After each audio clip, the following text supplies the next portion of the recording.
Hello guys, now we reported on a story previously, actually twice, about the automobile industry when it comes to the Western world and the challenges that it is facing. And I want you to go back and look at that video, all those two videos which we have published. First, we published a video and we asked a question: is the West about to face its century of humiliation under the hands of the Chinese automobile industry?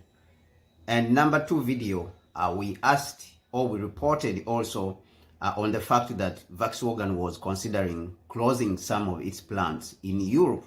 And of course, that is because of certain reasons, and that is what we reported on. But right now we are coming out to update you on what is happening again with Volkswagen. And Volkswagen has come out to say that they have about 2 years to make a turnaround in the industry.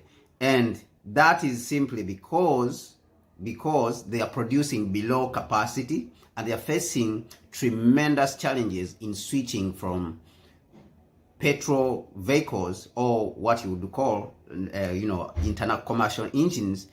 They are facing a challenge to switch to electric vehicles from internal combustion engines. Now, the industry in Europe and of course in the United States, the automobile specifically industry, has faced challenges. And especially when we go to Europe, because we are on the case of Volkswagen, Europe has faced many challenges ever since the emergence of China as a manufacturer. By the way, currently China is the biggest manufacturer of vehicles right now, is the biggest exporter of vehicles right now, even though it has been previously Toyota. But China came to overtake Germany in 2022, and this very year, China overtook Japan, which was number one. Japan was number one, and Germany was number two. Volkswagen is the one who holds such brands as, Bugatti and Lamborghini. All these brands, they belong to Volkswagen, and of course, many other brands, which we may not know even currently that they do belong to Volkswagen. Now, what are they saying? They are saying that they are remaining with only 2 years to turn around the situation, or they are going to close a lot of these plants in Europe. They have a capacity of around 14 million vehicles every year, but they are currently producing 9.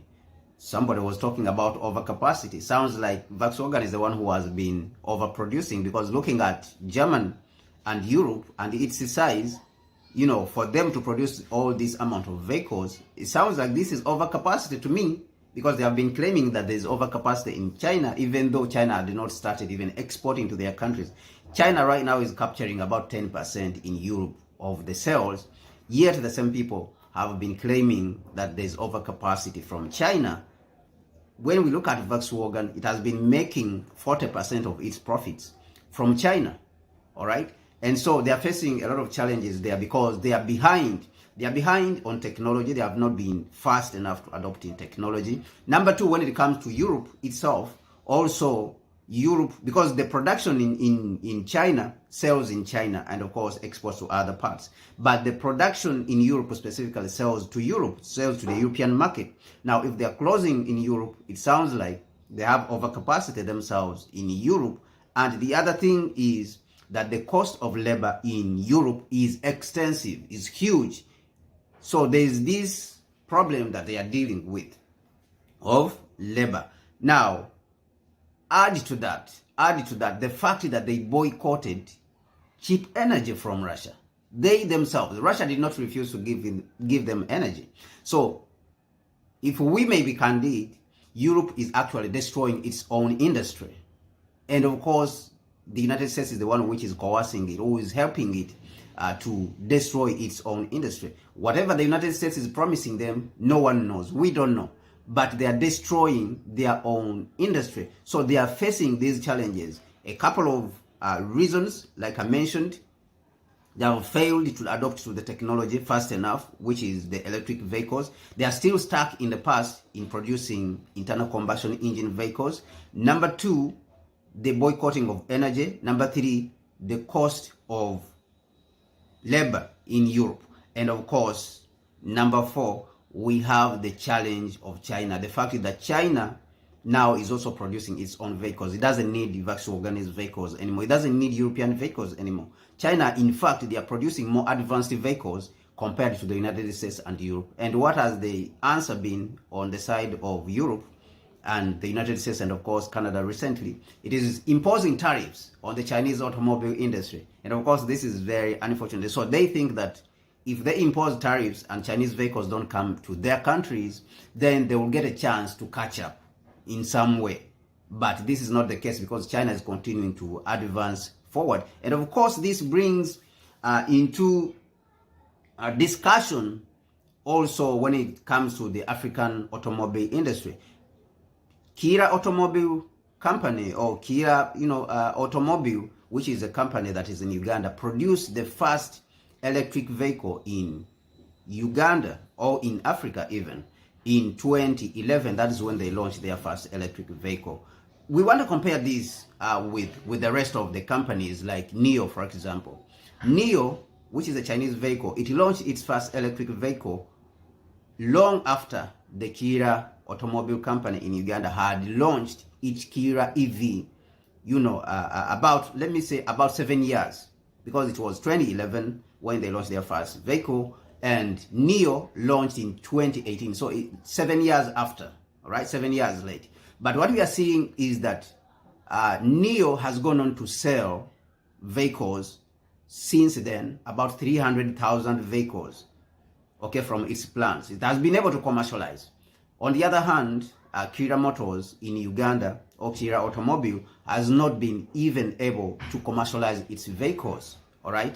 So this then proves our argument as Pan-Africanists and as strategists, of course, African developmentalists, that for us to compete as Africans, we have to produce at scale. You have to understand that we need the whole African market. Our companies need to have access to the whole African market, all right? That is our first argument. And you have to produce at scale, because if you produce little, you're not going to be able to compete. You're not going to be able to compete. So, of course, we want to appreciate the people who have put up the Africa Continental Free Trade Area, the heads of state, the African heads of state. But then, the problem with the Africa Continental Free Trade Area is the fact that there's no infrastructure.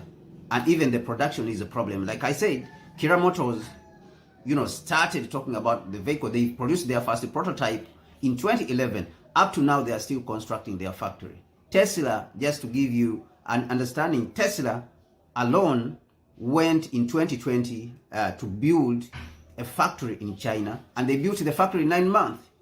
So this then shows you that Uganda alone doesn't have enough capital, even though the state is backing Kia Motors to build, because this is almost a state-owned enterprise.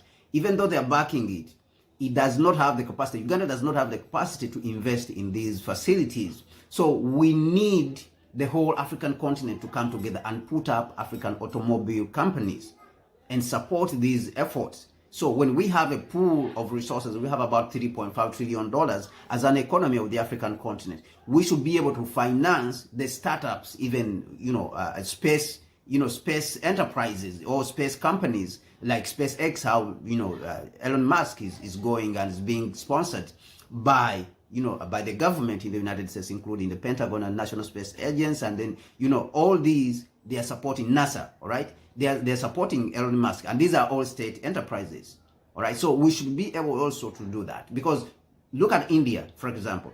India has the same size of economy as Africa, closely related, recently just went up a little bit to 3.7 trillion, but India has space programs. And why don't we have all these things as African? India they have their own aircraft manufacturing. They are manufacturing even their own fighter jets, fighter jet engine. They have their own automobile companies. We have the same size of economy. We even have much more resources. Because our land is 12 times that of India. So our land is less populated compared to that of India. So Africa should be able to do much more with what we have. Only that the African heads of state have not realized the advantages that we have. So the next generation must realize this, and that is why we are struggling to teach this, that we have the capabilities to do these things. We have the capabilities to build our own automobile industry and our own automobile companies and finance them using continental resources, not just national resources in the small countries. Because in the small countries, they will not be able to take off and be able to commercialize quickly. Like what we are seeing with the Kira Motors Limited of Uganda. It has not been able to get off the ground because there has not been enough money, that the government has a lot of things to take care of in the country. And it has to be careful when it is apportioning money small. So it has taken them all these years. And up to now, they have not even brought out their commercial vehicles to the market.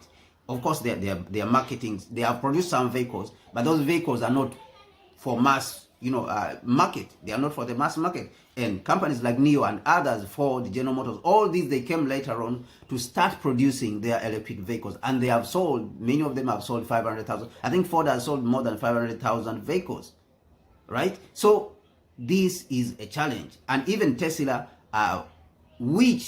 for Tesla, of course, Kira Motors produced 3 years after Tesla, because Tesla produced its vehicles in 2008, the first vehicles in 2008. Right now, Tesla has sold over 3 million vehicles on the market. So you can see that you need to produce at scale, and you need to have access to resources for you to be able to succeed. You need to produce for a bigger market, but you need to have input resources for you to be able to build these plants. With the plants which has taken more than 10 years, we should be able to build it, right? We should be able to build it. The plant has taken more than 10 years. We should be able to build it in 9 months like Tesla has done, did in China when they were building up their Tesla Gigas Shanghai. And within 9 months, the plant started producing vehicles. In Uganda, we are still, almost 15 years in, nothing has been produced from the plant. So this is, of course, very unfortunate, but these are the things which we want to have an extensive discussion on, because the African continent, we have to believe that it has to be built. The African Continental Free Trade Area is a good start, but then we have to solve the question of resources. We have the resources. It's not that we don't have the resources. We do have them, but how to mobilize those resources now is the challenge. And for us to mobilize them, we have to come together and pool these resources and finance all these corporations that we need so that they can compete internationally. First of all, they can have access to our market, but also after saturating our market, so that we can chase out Toyota, we can chase out these European companies. Then in that way, we can also go out there and make an assault on other markets and compete, because that is it.